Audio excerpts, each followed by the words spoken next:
통계는 우리 삶의 유용한 도구로서 쓰이지 않는 곳이 거의 없습니다. 넷플릭스에서 우리에게 영화를 추천해줄 때, 코로나 바이러스의 위험성을 알아볼 때, 기업의 품질 관리, 게임, 경제지표 뉴스 등 통계가 쓰이지 않는 곳은 찾아보기 힘들죠. 그만큼 통계가 신빙성 있는 자료라고 생각하기 때문입니다. 그런데 이런 통계, 정말 믿어도 될까요? 4가지 예시를 들어보겠습니다. 이 단과대학의 성별 합격 통계를 보시죠.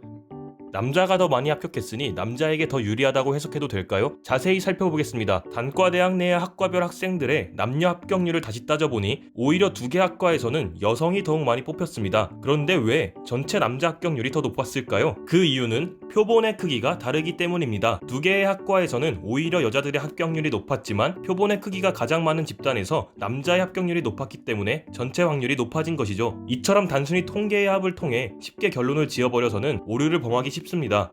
2번째 예시를 살펴보겠습니다. 한 회사에서 의약 제품의 실험 후 특정한 질병의 치료제 효과가 이전 대비 100% 올랐다고 홍보를 했다고 가정해보죠. 치료제 효과가 100%나 오르다니 정말 놀라운 결과가 아닐 수 없습니다. 하지만 이 말을 듣고 치료제를 먹으며 완치하겠다고 희망을 가졌다면 통계의 함정에 빠진 것입니다. 무슨 일인지 알아보겠습니다. 만약 기존의 치료제 효과가 10% 정도였고 의약 제품의 재개발 실험 후 치료 효과가 20%로 증가하였다면 치료 효과는 이전 대비 100%가 오른 것입니다. 그러나 실제로 치료 효과는 10%밖에 오르지 않은 것이죠. 그럼에도 불구하고 기업은 이 치료제를 홍보할 때 전년 대비 100%가 증가했다고 말하는 것입니다. 소비자를 현혹하기 위해서죠.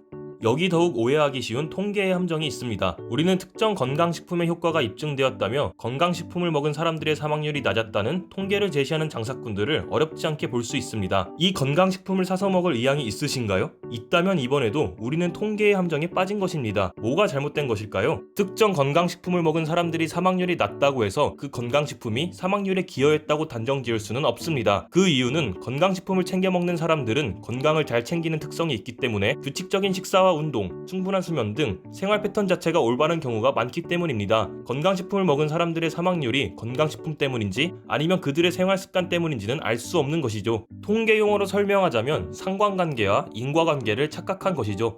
마지막 사례는 아주 교묘한 방법으로 주의하지 않으면 무심코 지나칠 수 있는 통계의 함정입니다. 다음 그래프를 보고 A 학생의 영어 성적이 얼마나 올랐는지 생각해 보시길 바랍니다. 또 다른 학생 B의 그래프를 보죠. 이 학생의 영어 성적은 얼마나 오른 것 같나요? 혹시 A 학생의 영어 성적이 더욱 올랐다고 생각했다면 이 또한 통계가 우리를 속이고 있는 것입니다. 사실은 B의 영어 성적이 더욱 올랐기 때문이죠. 세로축의 눈금을 주목해 보시길 바랍니다. A 학생의 그래프엔 세로축 눈금이 60에서 90까지이지만 B 학생의 그래프엔 20부터 90까지 있습니다. 범위가 넓어 변화가 있어도 크게 눈에 띄지가 않았던 것이죠. 이와 같은 통계가 잠깐 지나가는 광고나 뉴스의 한 장면이었다면 알아차릴 수 있었을까요? 주의를 기울이지 않았더라면 그러기 쉽지 않았을 것입니다. 통계는 우리 삶에 아주 유용한 도구입니다. 통계가 없다면 정책이나 제도와 같이 우리 사회의 근간을 이루는 중요한 일들을 제대로 수행하기 힘들 것입니다. 그러나 위의 사례들처럼 함정과 오류들이 존재합니다. 우리가 이에 속지 않기 위해선 이러한 오류들을 알아차리고 원상태의 자료를 확인해보는 등의 노력을 기울여야 할 것입니다.